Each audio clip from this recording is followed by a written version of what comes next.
PCC chief Kamal Nath के नाशाइस्ता बयान को लेकर जहां बीजेपी ने दिल्ली से लेकर भोपाल तक महाज खोल रखा है, वहीं बीजेपी उम्मीदवार व मध्य प्रदेश के काबीना वजीर बिसाहुलाल सिंह के बयान से बीजेपी बैकफुट पर आ गई है। वजीर बनाए फूड एंड सिविल सप्लाई शहरी तहफुजात बिसाहुलाल सिंह खवातीन के मामले में बयान देते हुए कमलनाथ से भी 2 कदम आगे निकल गए हैं।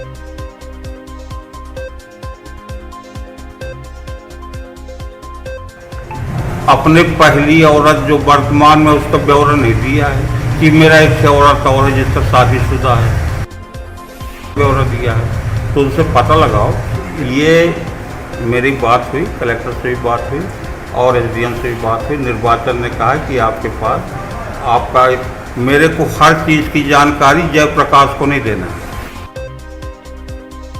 तो मध्य प्रदेश में जिमनी चुनाव होने हैं 28 सीटों पर और जहां इश्यूज पर इंतखाबात लड़े जाते हैं, वहीं मध्य प्रदेश की सियासत में कहीं ना कहीं बयानबाजी और बिगड़ते बोल दिखाई दे रहे हैं। ऐसे में एमपी पीसीसी चीफ कमलनाथ के बयान की चहार जानिब से मजम्मत की जा रही थी। हालांकि उन्होंने अपने बयान का दिफा किया है, माफी तो नहीं मांगी, लेकिन अगर बात बीजेपी के वजीर की करेंगे तो बीजेपी के वजीर 2 कदम अपने बयानों के जरिए कमलनाथ से आगे निकलते हुए दिखाई दे रहे हैं। इस खबर पर बातचीत कर लेंगे, हमारे साथ हमारे नुमाइंदे मेहताब आलम इस खबर पर जुड़ रहे हैं। मेहताब आलम, जैसे जैसे वोटिंग का वक्त करीब आ रहा है वैसे वैसे सियासी सरगर्मियां बढ़ रही हैं और बयानों की सरगर्मियां बढ़ रही हैं, अगर कहें नाशाइस्ता अल्फाज की सरगर्मियां बढ़ रही हैं। एक तरफ पीसीसी चीफ कमलनाथ के बयान की चहार जानिब से मजम्मत हो रही थी, तो दूसरी जानिब बीजेपी ने भी कोई कसर नहीं छोड़ी। यकीनी तौर पर दोनों पार्टियां किसी से कम नहीं है और दोनों पार्टियों के जरिए जिस तरह की जबान इस्तेमाल की जा रही है, इस तरह की जबान का महत्व समाज में कभी इस्तेमाल नहीं किया जा सकता, बल्कि इनकी मजम्मत की जानी चाहिए। जहां पर भारतीय जनता पार्टी कमलनाथ के बयान को लेकर खवातीन की अहमत को जोड़कर पूरे मध्य प्रदेश नहीं बल्कि दिल्ली तक में बड़े सख्त तेवर थे, वहीं पर बिसाहुलाल साहू के बयान के बाद बीजेपी के तेवर जहाँ पर ढीले पड़े हैं, वहीं पर कांग्रेस हमलावर हो गई है। और यहाँ पे जो दूसरी बात ये भी है, क्योंकि 15 महीने वर्सेस 15 साल का जो मामला है, दोनों पार्टियां अगर तरक्याती इशूज पर बात करती, डेवलपमेंट पर बात करती, बेरोजगारी पर बात करती, तो ये कहीं ना कहीं जो है काम तो हुआ नहीं है।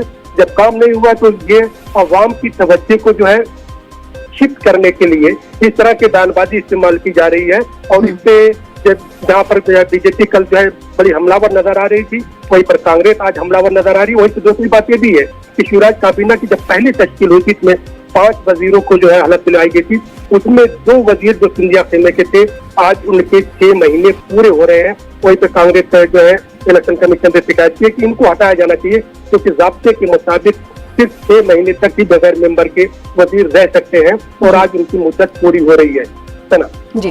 क्या मेहताब आप ये देख पा रहे हैं मध्य प्रदेश और भोपाल में, क्योंकि जब हमने देखा कमलनाथ ने बयान दिया तो ना सिर्फ मध्य प्रदेश तक उनके बयान की मजम्मत की गई, बल्कि बीजेपी ने इसे नेशनल इशू भी बनाया और दिल्ली में भी इसकी दहाड़ पहुंची। ऐसे में इस बयान के बाद बीजेपी की जानिब से जाहिर सी बात है नरमी बरती जा रही है, लेकिन कांग्रेस क्या मध्य प्रदेश तक ही सीमित रह रही, महदूद रह रही, या फिर इस पूरे मामले को वो भी नेशनलाइज कर रही है?